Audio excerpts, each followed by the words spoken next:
Good morning. चलिए शुरू करते हैं आज का क्लास और देखते हैं अगला प्रश्न कैसा आता है। तो आज का पहला प्रश्न है, मानव शरीर के किस ग्रंथि को मास्टर ग्रंथि कहा जाता है? तो चलिए इसका राइट आंसर जानते हैं, पीयूष ग्रंथि। पीयूष ग्रंथि। कार्बन का सर्वाधिक शुद्ध रूप कौन सा है? कार्बन का सर्वाधिक शुद्ध रूप कौन सा है? प्रश्न है जबरदस्त, चेहरे का बनावट भी बना जबरदस्त।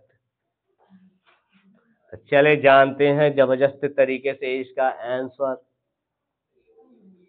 जिसे लोग तरसते हैं खरीदने के लिए। चलिए राइट है आपका, हीरा। ठीक है, चलिए आगे चलते हैं। और प्रश्न है, एक्सरे का आविष्कार किसने किया था? बताइए, कितना बढ़िया बढ़िया प्रश्न दिया गया। तो जल्दी आंसर बताइए। डॉक्टर। चलो जानते हैं इसके उत्तर। राटंजन। राटंजन। ठीक है, राटंजन ने किया था। किस धातु का प्रयोग मानव द्वारा सबसे पहले किया गया था? अच्छा, ओहो हो, वाह वाह वाह वाह। राइट आंसर है तांबा। चैप्टर पढ़े हुए हैं, इतने बढ़िया से पढ़ाया गया, फिर भी क्या है? अगला प्रश्न, अंतरिक्ष यात्री को बाह्याकाश कैसा दिखाई पड़ता है? राइट आंसर है काला। दूरबीन का आविष्कार किसने किया था? ओ राइट आंसर है गैलीलियो ने। अगला प्रश्न है, दिल्ली स्थित महात्मा गांधी की समाधि स्थल का क्या नाम है? जी हाँ, महात्मा गांधी के समाधि स्थल का नाम बताइए। राइट आंसर है राजघाट। भारत में पहली रेल कहां से कहां तक चली थी? Very good. वर्तमान में क्या है? मुंबई। और प्राचीन में क्या था? बम्बई। बम बम बम बम बम्बई। गाना सुने हो? बम बम बम बम बम्बई, बम्बई हमको जम गई। नहीं सुने हो?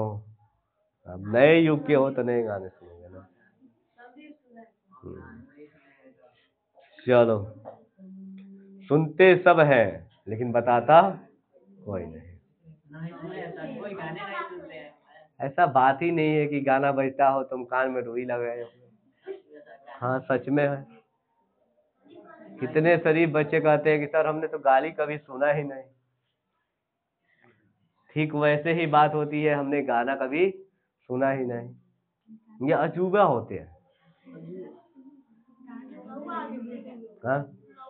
हाँ। तो चलिए जानते हैं, भारत में पहली बार मेट्रो रेल सेवा किस नगर में प्रारंभ की गई थी? राइट आंसर है कोलकाता में पहली मेट्रो सेवा प्रारंभ की गई थी। तो चलिए ये भी बता दीजिए, भारत में रेल का आरंभ किस सन में हुआ? अच्छा, तो चलिए इसका राइट आंसर जानते हैं, 1853।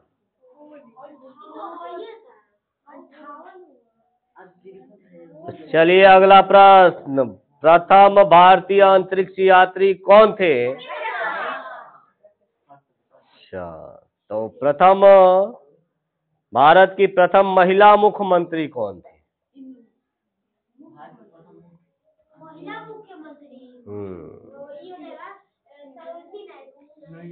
ना बाबा ना। राइट आंसर है सुचेता कृपलानी। जब भी मुख्यमंत्री की बात किया जाए तो यहाँ पे देखिए एक पूछा गया लंबे समय तक मुख्यमंत्री कौन रहा था? ज्योति बासु। कितने वर्षों तक? अब ये प्रश्न पूछ रहा है कि प्रथम महिला मुख्यमंत्री कौन रही। और ठीक एक और प्रश्न पूछा जाता है उत्तर प्रदेश की पहली महिला राज्यपाल कौन थी? ठीक है, हाँ ये भी सुचेता कृपलानी भी कहाँ के रहने वाली थी? उत्तर प्रदेश की ही मुख्यमंत्री बनी थी। तो चलिए अगला जानते हैं हरियाणा के प्रथम मुख्यमंत्री कौन थे?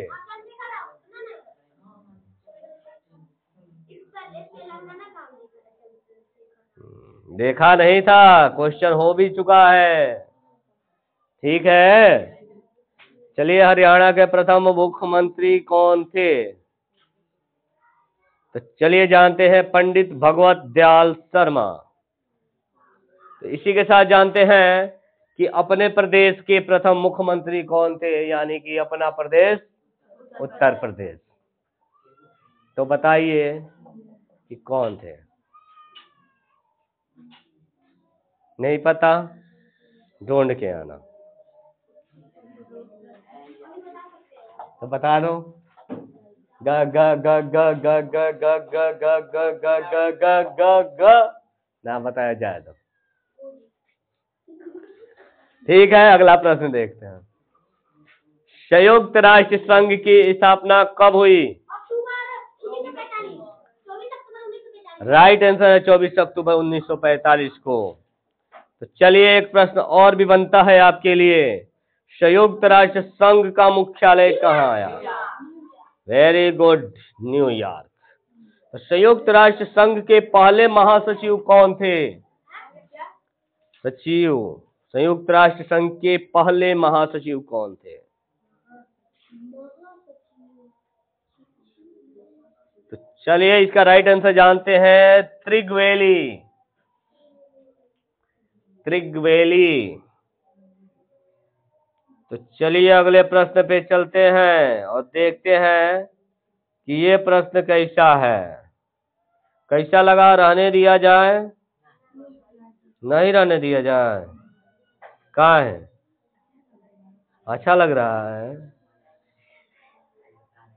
तो चलिए अच्छा लग रहा है तो चलिए तो चलते हैं अगले प्रश्न पे। इस समय संयुक्त राष्ट्र संघ के कितने देश सदस्य हैं?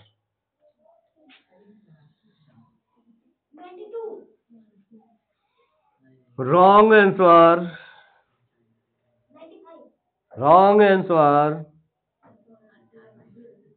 तो चलिए राइट आंसर है 193, 193।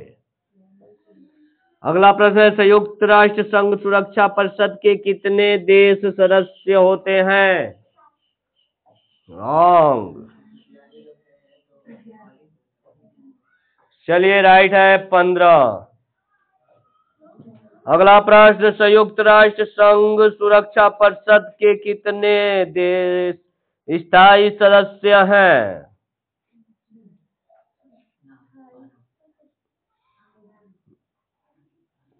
चलिए इसका राइट आंसर है 5।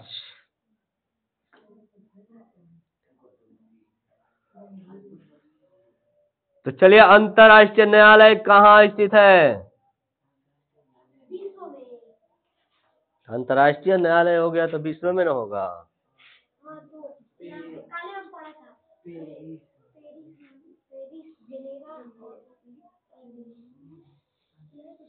तो चलिए the Hague, Holland. Right answer है द हेग, हॉलैंड। तो चलिए प्रश्न है संयुक्त राष्ट्र संघ के वर्तमान महासचिव कौन है? तो चलिए इसके राइट आंसर को जानते हैं। बान की मून। बान की मून। हो जाएगा। अगला प्रश्न संयुक्त राष्ट्र महासभा में हिंदी में भाषण देने वाले भारतीय कौन? राइट आंसर है अटल बिहारी वाजपेयी। संयुक्त राष्ट्र संघ 193 देशों में केवल अटल बिहारी वाजपेयी ने अभी तक क्या किया है? हिंदी में भाषण दिया। अभी तक तो ना कहे सबसे पहले का से, इसके बाद तो हिंदी का तो लग ही गया होगा। चलो, संयुक्त राष्ट्र संघ सुरक्षा परिषद के अस्थायी सदस्य कितने वर्ष के लिए चुने जाते हैं? Wrong answer. तो जानते हैं राइट आंसर, 2 वर्ष के लिए अस्थायी सुरक्षा परिषद के सदस्यों को चुना जाता है। ये बताया गया था कितना तिहाई निकाल दिया जाता है ना? तो चलिए अगला प्रश्न, संयुक्त राष्ट्र संघ का 193वां सदस्य कौन देश बना है?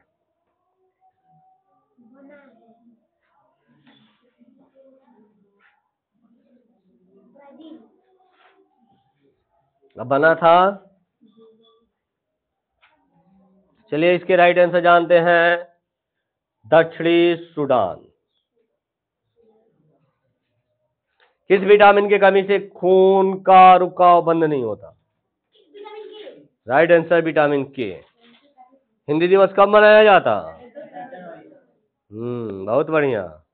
हिंदी दिवस 10 जनवरी को मनाया जाता। अरे नालायको, थोड़ी तो शर्म रखो, थोड़ी मर्यादा रखो कि पढ़ रहे हो। हैं? हिंदी दिवस कब मनाया जाता है?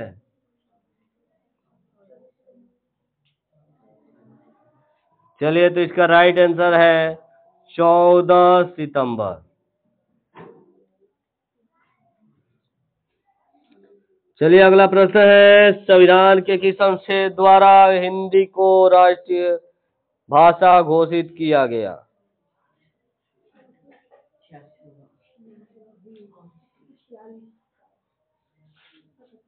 तो चलिए इसका राइट आंसर जानते हैं, अनुच्छेद 343।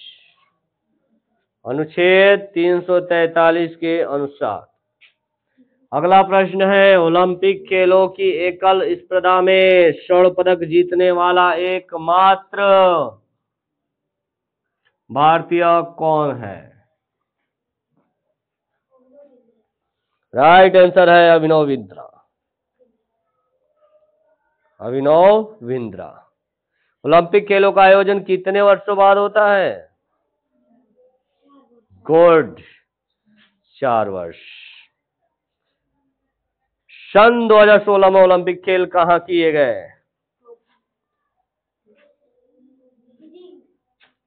राइट आंसर है Rio de Janeiro. Pandit Hariprasad Chaurasia कौन सा वाद्य यंत्र बजाते हैं? गलत, सही आंसर है बांसुरी। राइट आंसर बांसुरी। तो चलिए अगला प्रश्न, भारत का प्रधानमंत्री बनने के लिए कम से कम कितनी आयु होनी चाहिए? वेरी गुड, 25 वर्ष, 25 वर्ष।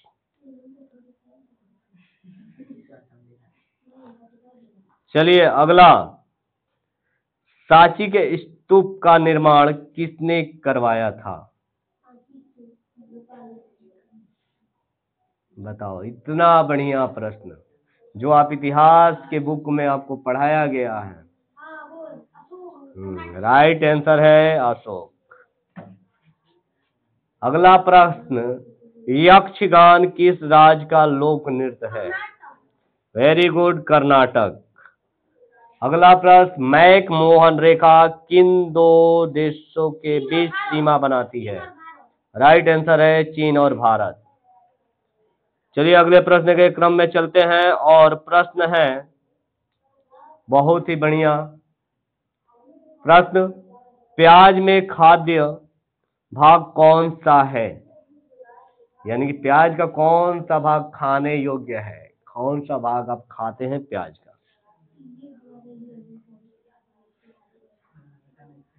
ये बिल्कुल इंपॉर्टेंट प्रश्न है, सैनिक स्कूल के लेवल पे हाँ ना? तो बताइए, तनाव वाला से एकदम आवश्यक रूप से आता है। चलिए प्रश्न है का उत्तर देखते हैं। प्रश्न का उत्तर देखते हैं और उत्तर है तना। यानी प्याज का कौन सा भाग खाने योग्य होता है? तना। ठीक है, तो एक रिपीटर क्वेश्चन फिर एक बार पुनः। सब श्रव्य परिसर में ध्वनि तरंगों की आवृत्ति कितनी होती है? वेरी गुड, 20,000 हर्ट्ज से अधिक। अगला प्रश्न है, मधुबनी किस राज्य की लोक चित्र कला शैली है? राइट आंसर है बिहार। तो चलिए अगला प्रश्न चलते हैं और प्रश्न है, विश्व का सबसे ऊंचा पर्वत शिखर माउंट एवरेस्ट किस देश में स्थित है? राइट आंसर है नेपाल। अगला प्रश्न है, किस नदी को दक्षिण गंगा कहा जाता है? राइट आंसर है गोदावरी। अगला प्रश्न,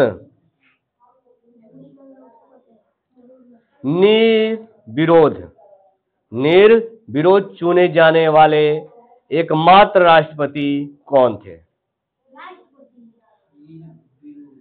यानी कि इनके विरोध कोई खड़ा ही नहीं हुआ था, कोई विरोध ही नहीं किया था इनका।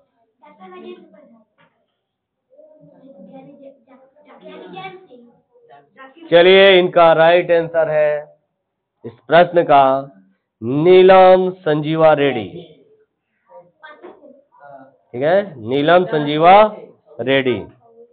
अगला प्रश्न है, संसार का सबसे बड़ा डेल्टा सुंदरवन डेल्टा कौन सी नदी बनाती है? वेरी गुड, गंगा और ब्रह्मपुत्र नदी बनाती है। तो चलिए अगले प्रश्न पे चलते हैं और हमारा अगला प्रश्न है, सिंधु घाटी सभ्यता का बंदरगाह वाला नगर कौन सा था?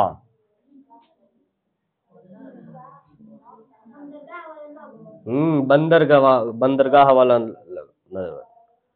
चलिए राइट आंसर है आपका लोथल।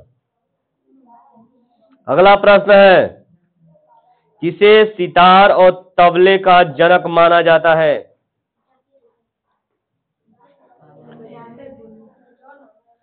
तो चलिए इसका राइट आंसर जानते हैं, अमीर खुसरो। ठीक है, अगला प्रश्न है, विश्व का सबसे ऊंचा पठार कौन सा है? वेरी गुड, पामीर का पठार या तिब्बत का पठार। प्रश्न कैसे लगे? लग रहा है कि काम आ सकता है? हाँ, तो चलिए एक प्रश्न और भी इंपॉर्टेंट प्रश्न है, योजना आयोग का अध्यक्ष कौन होता है? बहुत ही बेहतरीन प्रश्न है आपसे। चलिए इसका राइट आंसर है प्रधानमंत्री, हमारे पीएम जी।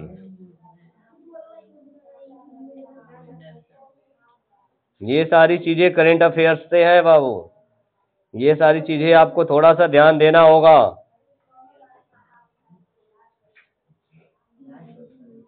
तो चलिए इस क्रम के अगले प्रश्न को देखते हैं और प्रश्न आपका है, वनस्पति घी के निर्माण में कौन सी गैस प्रयुक्त होती है? वनस्पति घी के निर्माण में कौन सी गैस प्रयुक्त होती है? चलिए तो इसका राइट आंसर है हाइड्रोजन। अगला प्रश्न है, इंग्लिश चैनल पार करने वाला पहला भारतीय कौन था?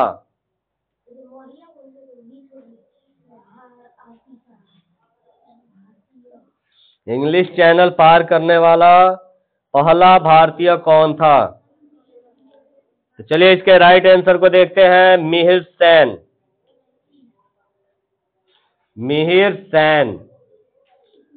इसके अगले क्रम में चलते हैं और अगला क्रम का जो प्रश्न है, एक अश्व शक्ति कितने वाट के बराबर होती है? एक अश्व शक्ति कितने वाट के बराबर होती है? अश्व यानी कि घोड़े की शक्ति। इसका राइट आंसर है 746 वाट। 746 वाट के ताकत के बराबर होती है। चले अगले प्रश्न को। और अगला प्रश्न बहुत ही बढ़िया प्रश्न इस बार मिला है। पानी की बूंदों के गोले होने का क्या कारण है? पानी का बूंद देखते हैं ना, जो गोला हो जाता है, उसका कारण क्या है? तो चलिए इसके राइट आंसर को जानते हैं। पृष्ठीय तनाव। पृष्ठीय तनाव के कारण क्या होता है? बूंद, पानी का बूंद क्या हो जाता है? गोलाकार हो जाता है। अगला प्रश्न है, मानव निर्मित प्रथम रेशा कौन सा है? प्रश्न है, मानव निर्मित रेशा कौन सा है? चलिए इसके राइट आंसर को जानते हैं। नायलॉन। राइट आंसर क्या है? नायलॉन। अगला प्रश्न है, स्पष्ट प्रतिध्वनि सुनने के लिए श्रोता एवं प्रवर्तक के बीच की दूरी होनी चाहिए। स्पष्ट प्रतिध्वनि सुनने के लिए श्रोता एवं प्रवर्तक के बीच की दूरी होनी चाहिए। तो चलिए इसके राइट आंसर जानते हैं। और राइट आंसर है 17 मीटर। अगला प्रश्न है, किस माध्यम में प्रकाश की चाल सर्वाधिक होती है? किस माध्यम में प्रकाश की चाल सर्वाधिक होती है? सही उत्तर है निर्वात। अगला प्रश्न, किस रंग के प्रकाश का प्रकीर्ण सबसे अधिक होता है?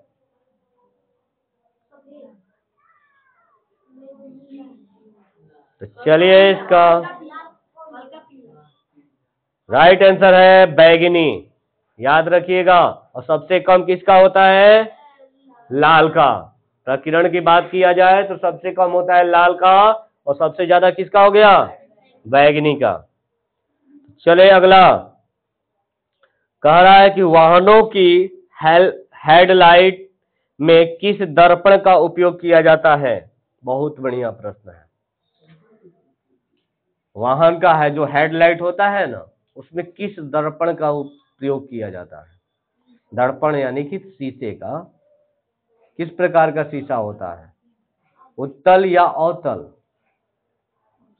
शीशा जानते हो ना, दो प्रकार के शीशे होते हैं, उत्तल या अवतल। तो कौन सा शीशा उपयोग किया जाए? राइट आंसर है अवतल। तुक्का। तुक्का ज्यादा काम नहीं करेगा, याद कर लो, अभी समय है। चलिए अगला प्रश्न। अगला प्रश्न है बेटा कि आकाश में तारे टिमटिमाते क्यों दिखते हैं? बहुत बढ़िया प्रश्न है। ऐसे ही प्रश्न उठाते हैं सैनिक स्कूल वाले, या आपके लेवल पे जो भी कंपटीशन होगा इसी प्रकार के प्रश्न उठाए जाएंगे। चलिए इसका राइट आंसर है प्रकाश के अपवर्तन के कारण। प्रकाश के अपवर्तन के कारण। तो चलिए अगले प्रश्न को देखते हैं। और प्रश्न है,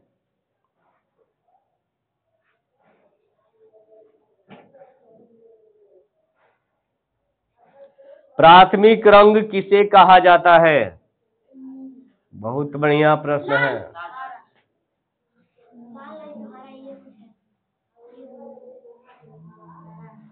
चलिए इसका राइट आंसर जानते हैं।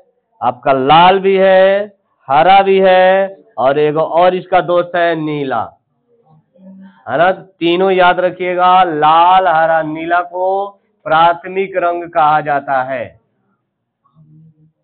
समझ में आया? तो चलिए अगला प्रश्न देखते हैं।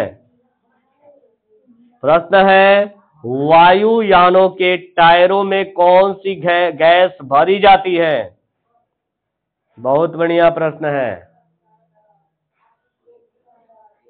वायुयानों के टायरों में कौन सी गैस भरी जाती है? राइट आंसर है हीलियम। गुड। चलिए अगला प्रश्न,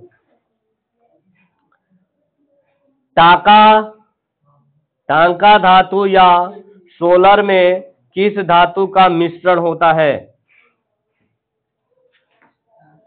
टांका धातु या सोलर में किस धातु का मिश्रण होता है? तो चलिए इसका राइट आंसर जानते हैं। टीन व सीसा। टीन व सीसा। तो चलिए अगले प्रश्न के क्रम में चलते हैं और प्रश्न है हमारा,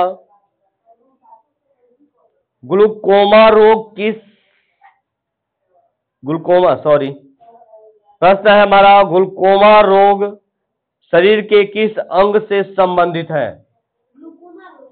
जी हाँ। तो चलिए जानते हैं इसके राइट आंसर को। राइट आंसर है आंख।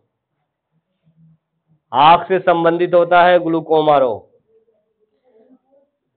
अगला प्रश्न देखिए, विश्व की पहली महिला अंतरिक्ष यात्री का नाम क्या है? Very good, Valentina Tereshkova. Right answer है। तो रहने दे और ही चले। चलिए जब आप कह रहे हैं कि और ही चले तो चलते ही और ही।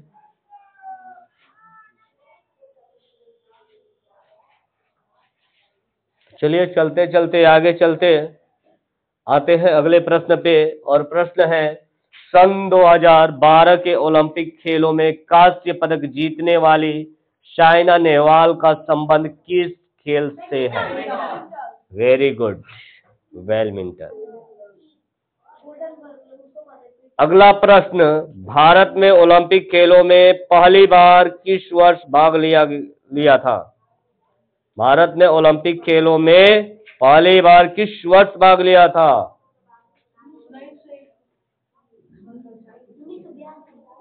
तो चलिए इसके राइट आंसर जानते हैं, 1900।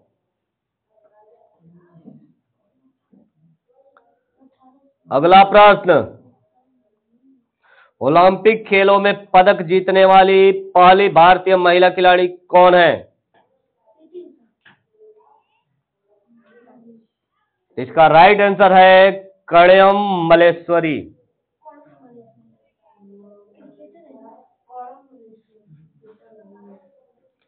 अगला प्रश्न, बैक टू द वेदास, वेदों की ओर लौटो नारा किसने दिया था? Very good, Dayanand Saraswati. चलिए अगले प्रश्न पे। अगला प्रश्न है हमारा, प्रसिद्ध झंडा गीत झंडा ऊंचा रहे हमारा की रचना किसने की थी? कितना जबरदस्त बढ़िया प्रश्न है। आप नकार ही नहीं सकते हैं कि ऐसे प्रश्न सैनिक स्कूल में नहीं दिए जाएंगे।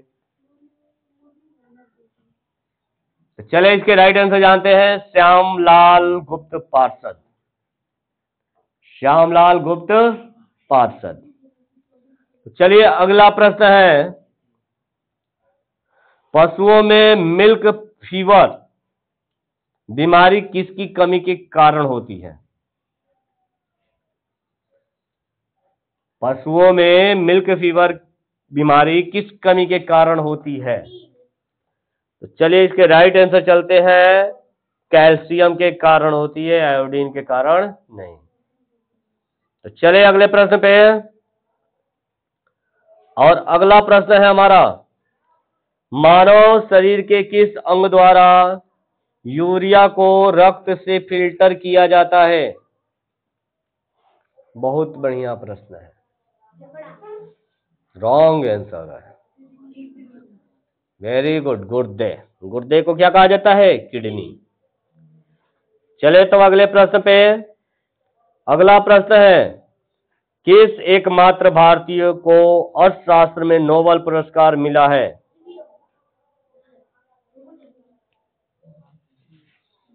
चलिए, इसका राइट आंसर है प्रोफेसर अमरीश सेन।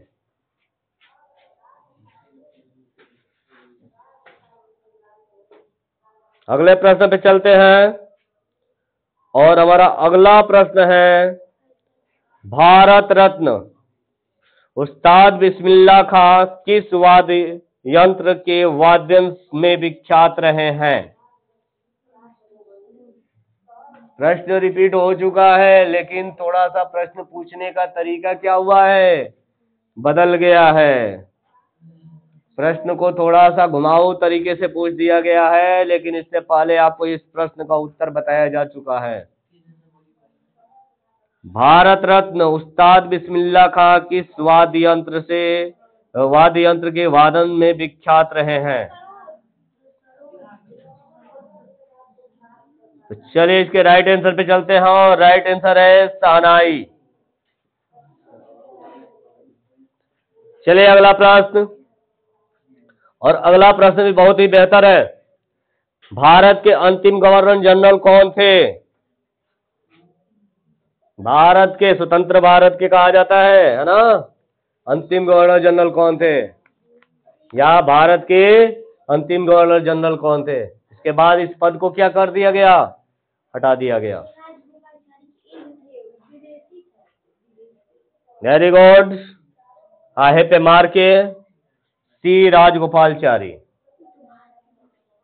तो भारतीय ही ना पूछा गया है।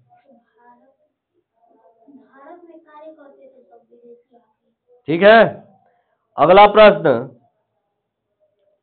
भिलाई इस्पात संयंत्र का निर्माण किस देश के सहयोग से किया गया था? भिलाई इस्पात संयंत्र का निर्माण किस देश के सहयोग से किया गया था? तो चलिए इसका राइट आंसर जानते हैं, रूस।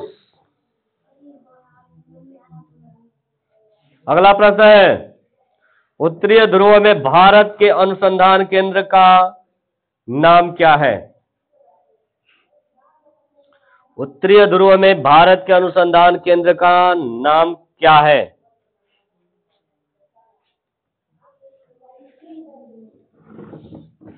तो चलिए इसका राइट आंसर जानते हैं, हिमाद्री।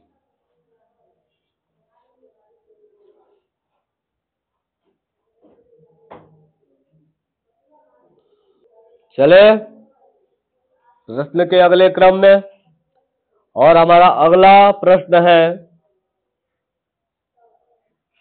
विश्व में माउंट एवरेस्ट पर चढ़ने वाले प्रथम महिला कौन थी?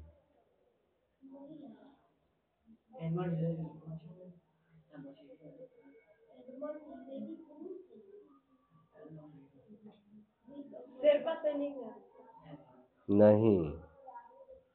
चलिए राइट आंसर, जापान की रहने वाली थी जुनको तबाई।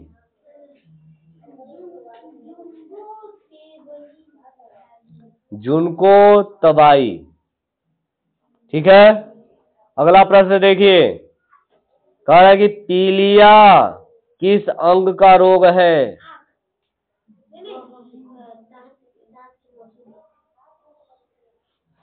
पीलिया रोग किस अंग का रोग है? राइट आंसर हमारा यकृत या लीवर। यकृत या लीवर। चलिए अगले प्रश्न पे चलते हैं, और प्रश्न काफी ही शानदार है। द्रव सभी दिशाओं में समान दाब पारित करता है, यह कथन किस नियम से संबंधित है? थोड़ा सा लेवल हाई करके प्रश्न को रखा गया है।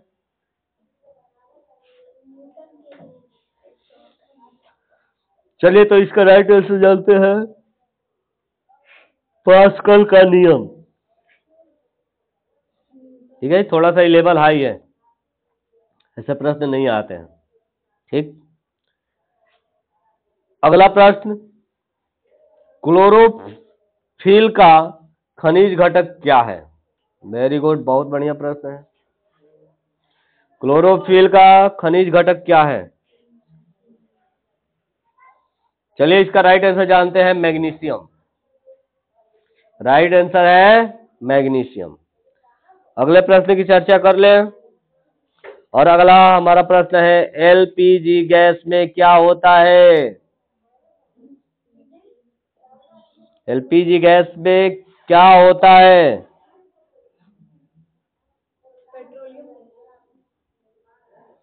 चलिए इसका राइट आंसर है ब्यूटेन। एलपीजी गैस में ब्यूटेन पाया जाता है।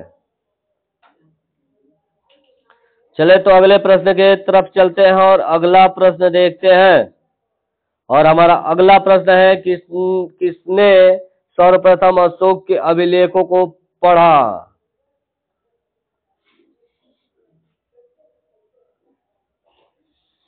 चलिए इसका राइट आंसर जानते हैं, जेम्स प्रिसेप।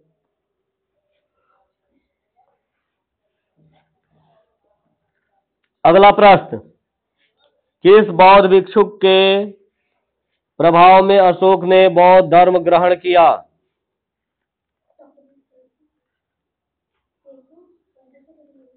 चलिए तो इसका राइट आंसर है उपगुप्त।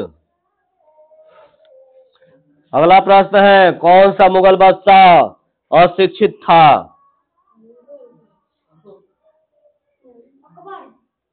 Very good, Akbar. अशोक मुगल बादशाह था, मौर्य वंश का शासक था कि मुगल बादशाह था? अगला प्रश्न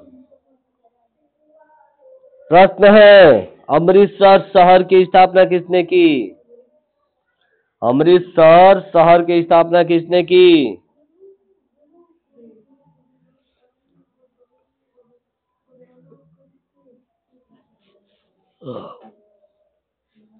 इसका राइट आंसर है गुरु रामदास। तो चलिए अगला प्रश्न देखते हैं, बहुत ही बेहतर। गद्दर पार्टी का संस्थापक कौन था? बताइए। चलिए राइट आंसर जानते हैं, लाला हरदयाल। गद्दर पार्टी का संस्थापक लाला हरदयाल थे। अगला प्रश्न है, सिख इतिहास में लंगर प्रथा किसने शुरू की? लंगर प्रथा आज भी चलती है ना सिख में? अमृतसर जाओगे तो लंगर खिलाया जाता है, बहुत वीआईपी तरीके से खिलाया जाता है। सबसे बढ़िया धर्म देखा जाए तो सबसे बेहतर धर्म है अभी सिख, निस्वार्थ सेवा करता है।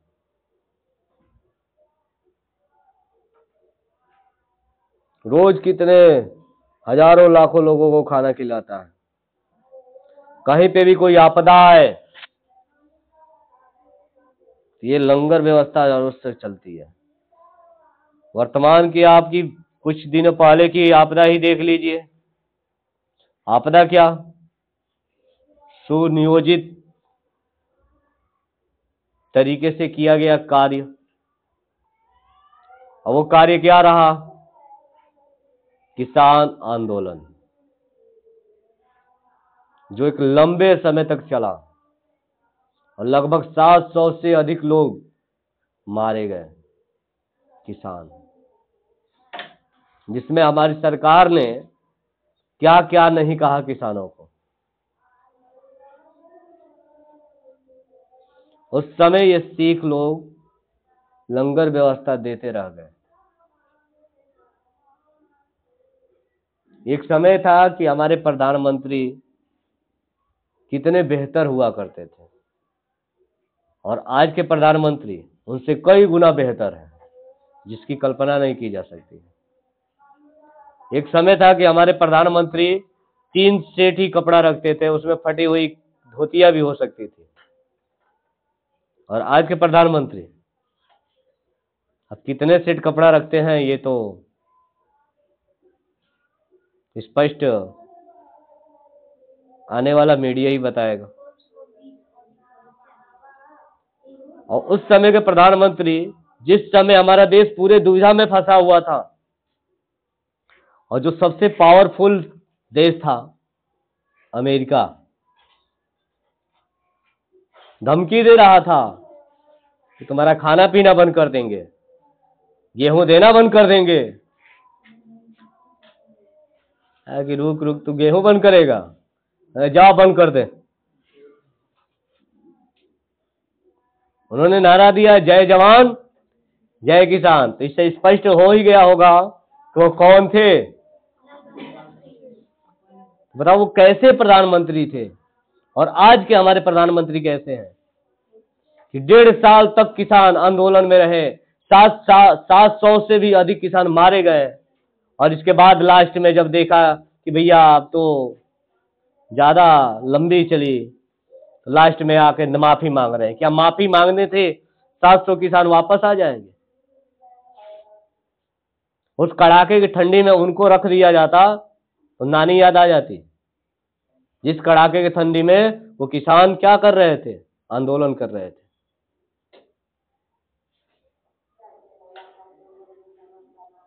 आई देखो एक माइंड सेटअप बना दिया गया है, एडवर्टीजमेंट, बेस्ट एडवर्टीजमेंट है।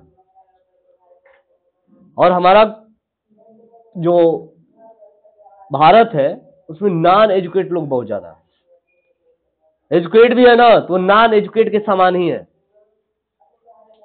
अब ऐसा क्यों? क्योंकि एक फोकस बनाया गया, एडवर्टीजमेंट किया गया, विज्ञापन किया गया। क्या? 5 किलो राशन। और विज्ञापन इतना बेहतर चला, इतना जबरदस्त चला कि देखो अब क्या है। एक समय था कि 400 का सिलेंडर होता था तो लोग कहते थे बहुत महंगा है। आज का सिलेंडर 900 रुपया हो गया है, 883 रुपया का आता है, फिर भी लोग कहते हैं कि वाह कितना सस्ता है।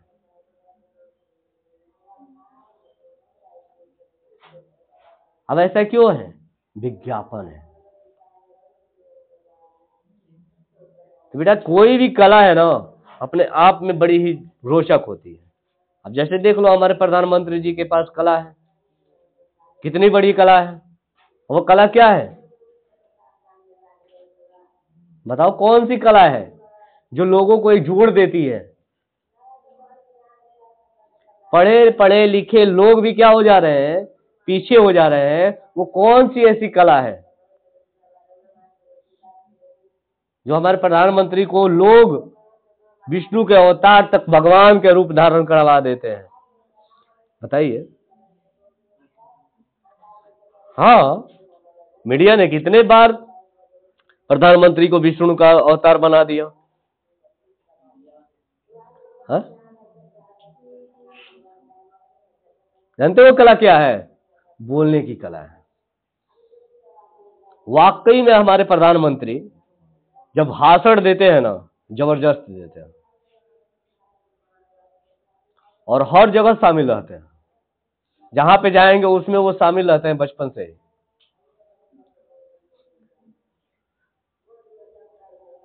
तो आप सोच लो कि हमारा देश कहां जा रहा है। तो इंसान बनो, इंसान के अंदर इंसानियत होती है। अगर आप पढ़े लिखे हो तो तर्क करने की क्षमता रखो, सही को सही और गलत को गलत। अब ये नहीं कि गलत हो रहा है और गलत को भी हम सही कह रहे हैं। तो उससे बढ़िया था अशिक्षित रहते, वो बढ़िया था। अशिक्षित वाले अशिक्षित से बढ़िया है। अब हम ही को ले लो, पढ़े लिखे हैं, ऊपर से नवोदय से पढ़े लिखे हैं। अब इस समय अगर हम इस संस्था को न चलाएं, स्कूल को न चलाएं, पढ़ाने का काम नहीं करें, तो अब क्या करेंगे? सोच रहे हो कि सर नौकरी कर लेते।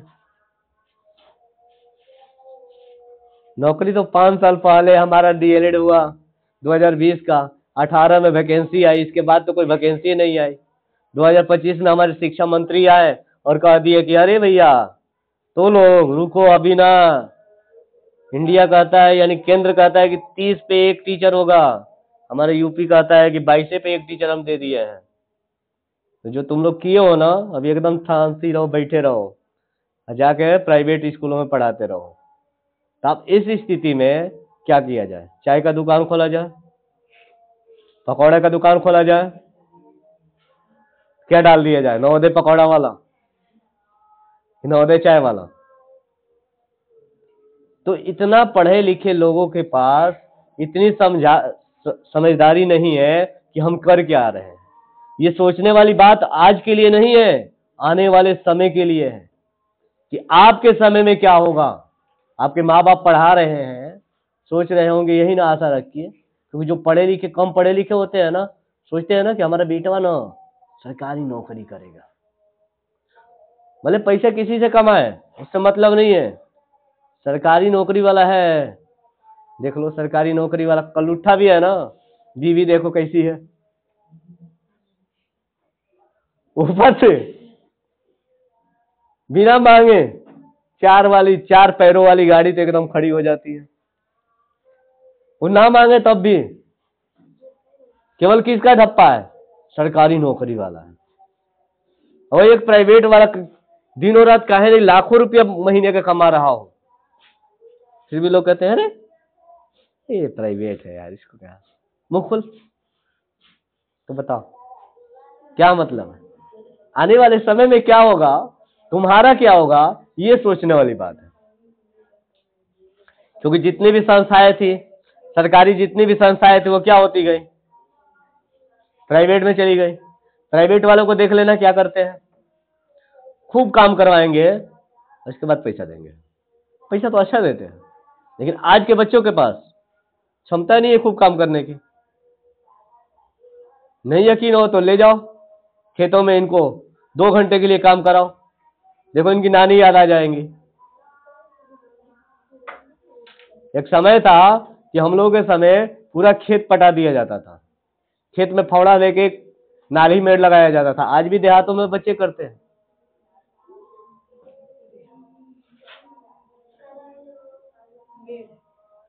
कितना मेहनत किया जाता था, और आज के बच्चे से मेहनत की अब कर पाएंगे? बताओ। ये भविष्य में जब जाएंगे और उनको वर्क दिया जाएगा, एक टारगेट दिया जाएगा प्राइवेट कंपनियों के द्वारा कि इतने टारगेट को पूरा करना है और पूरा करके आपको करना है। जब ये नहीं कर पाएंगे तो ये कहां जाएंगे? मानसिक तनाव में जाएंगे।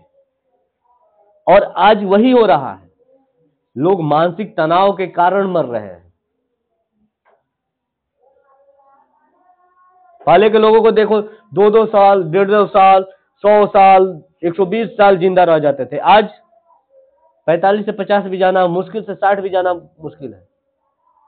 अभी हम ही लोग प्रबंधक जी को देखो, देखे हो ना, कितने साल के हैं? 72 साल के हैं, 72 साल के हैं वो,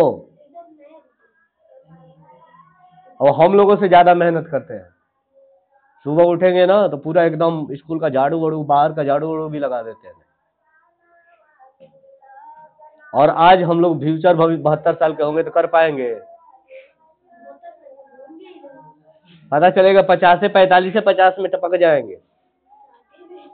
इतना तनाव लोगों के पास होता जाएगा कि लोग टपक जाएंगे।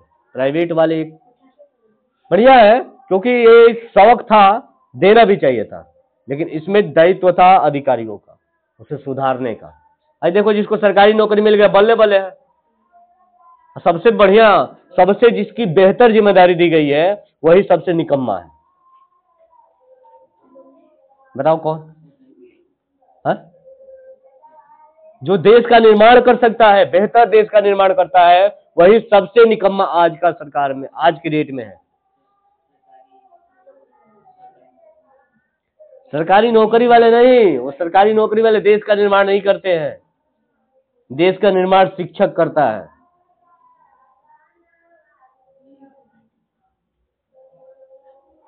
अभी 8वां वेतन लागू होगा, पता चलेगा कि 80,000 सैलरी हो जाएगी। महीने का 80,000 सैलरी हो जाएगा। और सरकारी स्कूलों का हालत देख लो, कितना बढ़िया से पढ़ाया जाता। क्यों?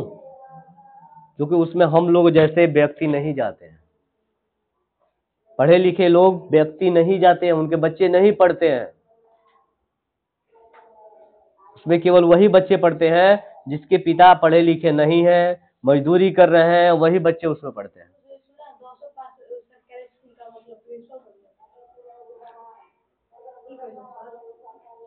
अरे पिताजी नौकरी कर रहे थे, पिताजी का डेथ हो गया, चलो बचवा का है तो बचवा का लग गया। चलिए वो तो अच्छी है, वो चीजें होनी चाहिए, कोई बात नहीं है, उसके हम विपक्ष में नहीं है, पक्ष में ही है। क्योंकि जब पिताजी एक आर्थिक स्थिति पे वही क्या थे, परिवार को संभालने वाले थे, वैसी स्थिति में जब बच्चा युवा होता है तो उसे संघर्ष करना ना पड़े और एक बनी हुई जॉब मिल जाए, उसमें कोई गलती नहीं है, वो एक सपोर्टेड होता है परिवार के लिए। लेकिन ये जो सिस्टम है, अभी जो वर्तमान में जो सिस्टम चल रहा है, लोगों के मान में जो मानसिकता डेवलप की गई है, वो सब क्या है? एडवर्टीजमेंट है, एडवर्टीजमेंट है। अभी देखो कितना एडवर्टीजमेंट किया गया, कुंभ चलो कुंभ चलो। कुंभ में 2700 सीसी कैमरा लगाए गए थे और एक और सीसी कैमरा का फोटो नहीं दिख रहा है। ये आईसीसी कैमरा था, ये आईसीसी कैमरा बेहतरीन, और इतने लोग मारे गए, पता नहीं कि कम मारे गए कि ज्यादा मारे गए। अब जिसके घर से जो गए होंगे, जो मरे होंगे, उनको कितना तकलीफ होता होगा। भगादड़ किया गया, अमृत बांटा जा रहा था, उसमें स्पष्ट पुलिस वाले स्पीकर लेके अनाउंस कर रहे हैं भगदड़ होने की स्थिति है। अरे भैया भगदड़ होने की स्थिति है, तुमको स्पष्ट दिख रहा है, ऊपर से कह रहे हो कि अमृत बट रहा है, ले लो पी लो, तो बताओ ये क्या है? तो वही बताया कि इसमें भी एडवर्टीजमेंट बहुत बेहतर काम किया। मीडिया ने इतना बढ़ा चढ़ा कर दिखाया कुंभ को कि लोग देखे कि भैया 144 साल बाद कुंभ आया है, नहाने चलो। इसके बाद क्या दिखाया गया कि इसकी जो टेक्निक, इसकी व्यवस्था जो की गई है, विदेश विदेश से लोगों को बुलाकर व्यवस्था कराई गई है। इतनी हाई फाई व्यवस्था है कि कहीं से भी भगदड़ होने की स्थिति नहीं होगी। अब पता चला कि जो 2013 में भगदड़ हुआ था, उसी के लास्ट में मुखिया को पकड़ा गया कि भैया कैसे बताए थे सब, कैसे महाकुंभ का विस्तार किया गया था कि सब सही हो गया था। फिर से आप देखो जो अभी व्यवस्थाएं लागू की जा रही है, वो शुरू में नहीं की गई थी। शुरू में जब कोई लोग गया होगा या मीडिया पर देखे होंगे, फोटो वोटो में देखे होंगे, तो कुंभ में खूब फोटो लगा होगा। अब किसका फोटो था? गंगा मैया का। हाँ, गंगा मैया का था ना? किसका फोटो था? हमारे मोदी जी का था और हमारे योगी जी का था। अब इतना एडवर्टीजमेंट जो किए थे, वो एडवर्टीजमेंट क्या था? वो महाकुंभ था, और पैसा का घर से लाए थे।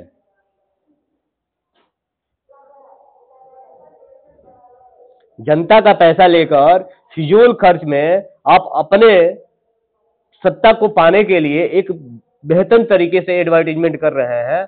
वो एडवर्टीजमेंट क्या दिखा रहा है? क्या जरूरत थी आपको कुंभ में इतना फोटो लगाने की? उस होर्डिंग के जगह पे आप निर्देशन लगाए होते कि लोगों को इस निर्देशन पे पालन करना है। ठीक है, आपने फोटो लगाया, फोटो के लिए नीचे कोई भी निर्देश दिया लोगों के लिए? अगर ये निर्देश उस फोटो के नीचे अगर फोटो लगा था, ठीक है, फोटो लगा था, फोटो लगा था, लगने के साथ साथ उसके नीचे थोड़ा सा निर्देश दे दिया गया होता, जब इतनी जनसंख्या जाने वाली थी, इतनी जनसंख्या को आपने बुला लिया था, तो निर्देश नहीं दे सकते थे कि लोगों को इस हिसाब से चलना चाहिए? सावधानियां बरत सकते थे ना, मोटी मोटी हेडिंग में 2-4 शब्दों में लिख देते। जो पढ़े लिखे होते तो थोड़ा सा तो सतर्कता आ ही जाती। लोगों का कुछ ना कुछ ध्यान जाता ही।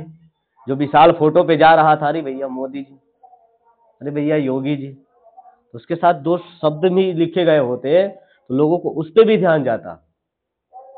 लेकिन आपने क्या किया? इसमें नुकसान किसका हुआ? कीड़े मकोड़े की जिंदगी जीने वाले जनता का। आस्था के साथ जब भी कोई राजनीति की जाएगी बहुत ही भयावह होगी। और देख लो आज आस्था के साथ जोड़ा जा रहा है। इसलिए कहा जाता था पहले के जो नेता थे ना, बड़ी सोच समझ के बात करते थे।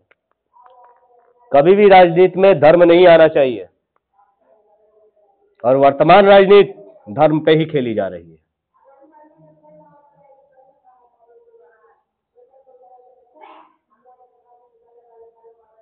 तो लोगों को समझना चाहिए, बनना चाहिए, इंसानियत रखो। और देखो सिख समाज से हमें सीखना चाहिए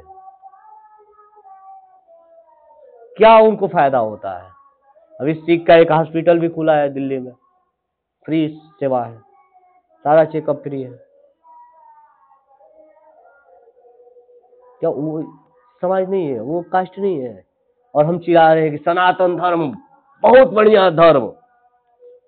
और सनातन धर्म पता चला कि मरने वाले का हेल्प मुस्लिम धर्म कर रहा है, और जितने सनातनी है सब बंद करके पड़े हुए हैं। ये हम क्या दिशा दे रहे हैं? महाकुंभ में जो भगदड़ हुआ उसमें सहयोगी कौन रहा? पता चला कि मुस्लिम समुदाय अपना मस्जिद खोल के न्यूज पे दिखा रहा है। या हम देखने थोड़े गए हैं, हम तो बैठे बैठे यहाँ पे कथा कर रहे हैं, तो कथा हम देखने नहीं गए थे। हमने क्या देखा? न्यूज पे देखा, सोशल मीडिया पे देखा। उस वाक्यों को देखकर मन में क्या हुआ? भड़ास आ गई। यार ये कितना खतरनाक मंजर है। जब यही कुंभ से पहले हमारे मुखिया जी क्या कह रहे थे? बटोगे तो कटोगे, बटोगे तो कटोगे। तो कहां थे जब मर रहे थे लोग? उस समय भूखे प्यासे जो 30 किलोमीटर 25 किलोमीटर जा रहे थे, तो उस समय कहां थे? और उस समय मुस्लिम समुदाय को क्यों आगे आना पड़ा? तो लोगों को समझना चाहिए कि हमारी एकता में ही क्या है? शक्ति है। और एकता के अलावा अगर हम कहीं बिगड़े ना, तो देश का सर्वनाश ही है, इसमें कुछ नहीं होने वाला। इतनी बुरी हाल से भारत का नामो निशान खत्म होगा, पता भी नहीं चलेगा, और चिल्लाते रह जाएंगे जय सिया राम, जय सिया राम, आएंगे राम बचाने।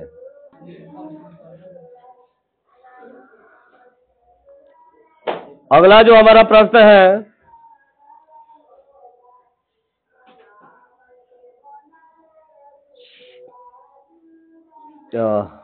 सिख गुरु वाला हो गया ना? ये तो रिपीटर प्रश्न है, एक बार पुनः पूछ लिया जाता है। सबसे प्राचीन वेद कौन सा है? चलिए अगले प्रश्न पे चलते हैं। किस सुल्तान ने अपनी राजधानी दिल्ली से दौलताबाद हस्तांतरित की?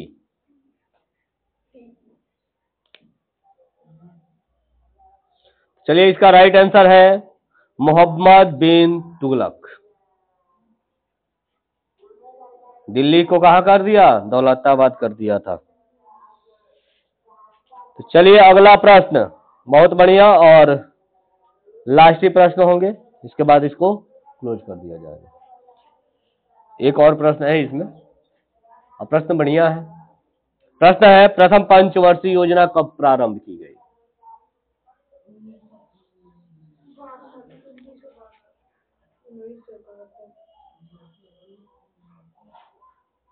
तो चलिए इसका राइट आंसर जानते हैं, 1951।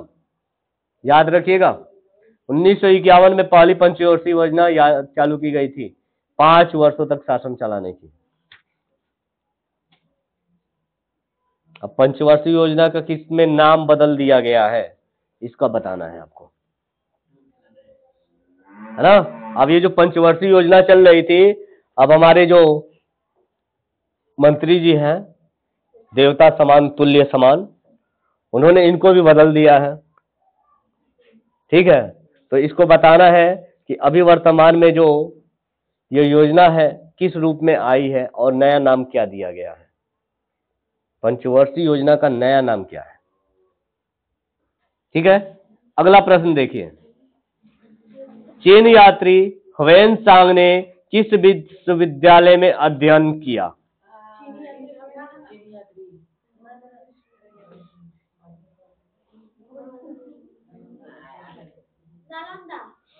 राइट आंसर है नालंदा। और इसी के साथ इस वीडियो को क्या किया जाता है, इस क्लास को यहीं पे बंद किया जाता है। फिर मिलेंगे अगले क्लास में अगले नए प्रश्नों के साथ। तब तक के लिए टाटा बाय बाय। जय हिंद, जय भारत। तो मन कर रहा है कि हम भी चिल्लाएं जय मोदी जी।